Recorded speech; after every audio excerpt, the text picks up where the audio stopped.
This is Bob Oliphant from the Westford Historical Society and Museum, bringing you Episode 2 of the Westford Wardsman podcast. The Westford Wardsman newspaper was published as part of the weekly Turner's Public Spirit newspaper of Ayer a century ago.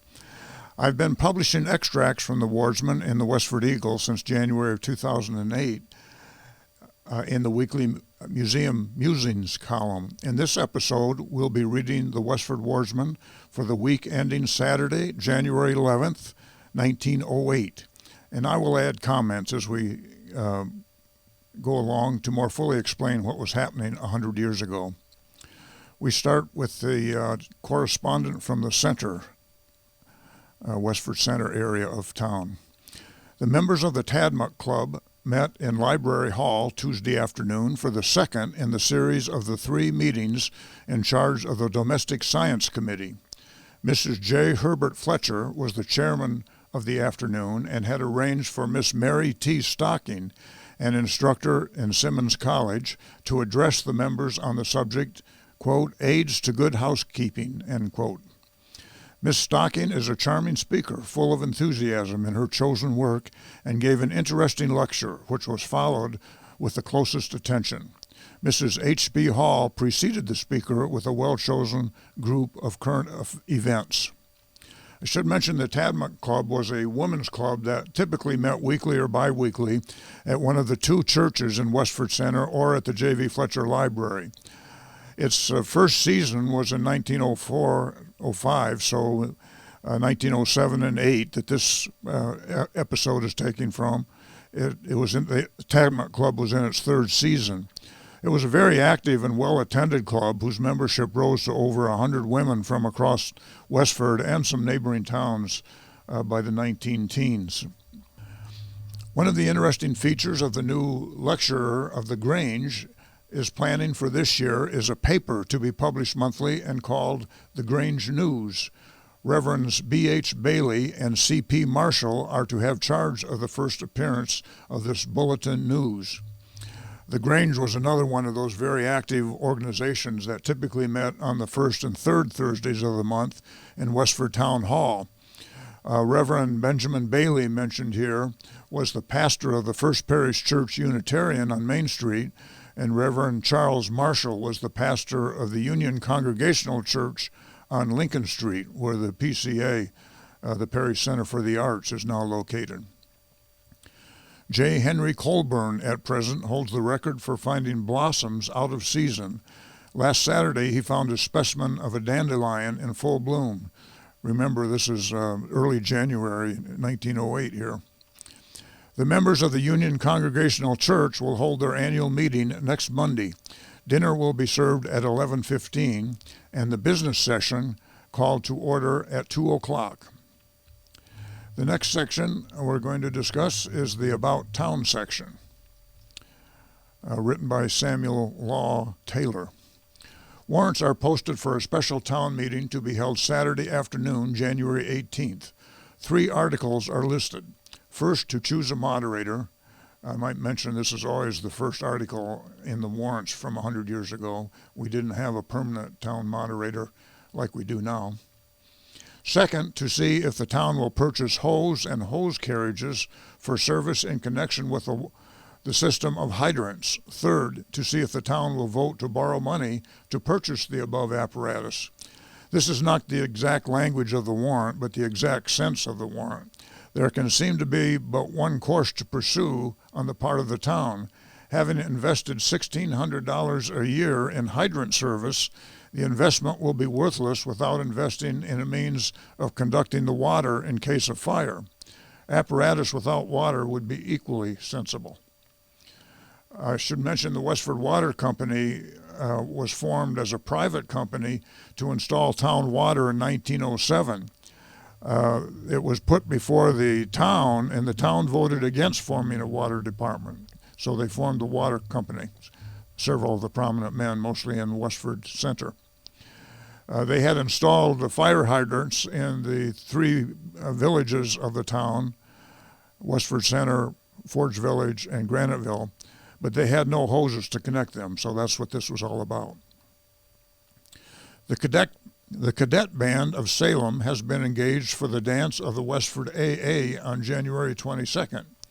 The Westford Aaa is the athletic association, and we'll see that dances were pretty popular in town 100 years ago, and it was common to bring bands in from as far away as Salem, Nashua, and Boston, although most of the ones that came in were a little more local. Our townsman Hiram Dane, who recently went to California to increase his distance from the North Pole, is gathering strawberries for his reward. Hiram Dane was a Civil War veteran who lived on Dunstable Road in North Westford. He just went to California for the winter in 1908, but in several more years he would move there permanently. Alec Fisher, H.L. Wright, and Charles Blodgett have been appointed by the selectmen appraisers of the property at the town farm. We'll learn more about that in another episode. The Grange held its first meeting for 1908 as close to New Year's Day as the first Thursday in the month would allow, it being the second day of the year. This was a sort of dress parade meeting on account of the installation of the newly elected officers, which was impressively performed by Mrs. Alice Colburn, assisted by Mrs. Sadie Colburn of Dracut. Both have experienced the greetings of Westford Grange on a similar occasion. It was quite common for the Grange to bring in officers from adjacent towns to install new officers in our Grange. Mrs. Colburn commenced the installation ceremony by reciting an appropriate original selection. Following the installation, Mrs. C.A. Reed, the newly installed lecturer, furnished a short program. A violin solo by Miss Burke was recalled by request of the applause. The newly organized quartet followed with a song so entertainingly rendered that other songs followed with much jingle. The personnel of the quartet, which became known as the Grange Quartet, are E.G. Boynton, Pearl Harmon, C.A. Reed, and John Grieg. Light refreshments were served during the evening under the direction of Mrs. Josie A. Prescott, past lecturer of the Grange. Visitors were present from Groton and Chelmsford. The new pump for Westford Water Company, which arrived at Pine Ridge Station about 10 days ago, has been moved to headquarters for pure and abundant water. The company were fortunate in being able to transport it by rail so near the driven wells, they being only a quarter of a mile away. The pump weighs about 7 tons. A.H. Sutherland has been busy since the arrival of the pump in doing the necessary carpenter work to properly protect it. Mr. Sutherland was also the director of the water company. The citizens along this water line are now close to the time when the old oaken bucket, the iron-bound bucket, the moss-covered bucket that hangs in the well, end quote, the ancient and almost exclusive source of water supply, will often have patronage enough to refresh the memory along the lines of "Should old acquaintance be forgot?" The citizens of Westford and elsewhere are to be congratulated on their pluck and wisdom, as well as their financial ability in causing the unused waters of the sand beds of the valley, he always refers to the Stony Brook Valley, to serve the inhabitants who have so long been limited to the unfiltered waters of an iron ledge. The iron tank, 90 feet high on the top of Prospect Hill, gives the town the appearance of thrift, such as has not come this way since Incorporation Day. The quote from the Old Oaken Bucket are lines from a poem originally called The Bucket, and then it became known as the Old Oaken Bucket, by the minor Knickerbocker poet Samuel Woodworth. The poem was set to music in 1826 by Matt Damon and became a popular song. The Old Oaken Bucket House in Scituate, where the poet was born in 1784, is supposed to be the homestead with the well made famous by this poem. The house, the oldest portion of which dates to about 1675, still stands in Scituate and is on the National Register of Historic Places. The water tank on Prospect Hill is still there, although it is a different tank from the one mentioned here. Back to the Wardsman. The next Farmers Institute will meet in the Town Hall next Wednesday at 10:30. Address of welcome will be given by Reverend B.H. Bailey, after which Judge Robert W. Lyman, LLB, of Northampton, will give an address on, quote, rural and farm law, end quote. Dinner at 12:15 by the Westford Grange.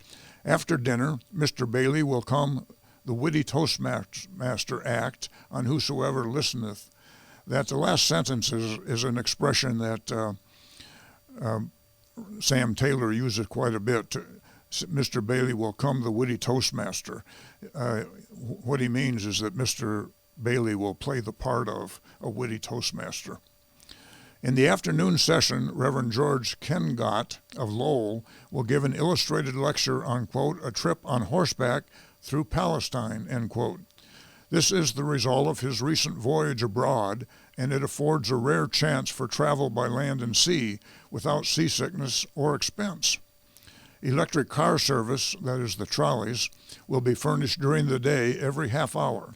With good car service, good weather, good dinner, good speakers, with DeLacy Corkum of Billerica, the debater of a year ago and orator in rebuttal at the coming Institute, the attraction should win the crowd. This DeLacy Corkum, his full name is George Edward DeLacy Corkum, who's mentioned here, was born in 1841 in Nova Scotia.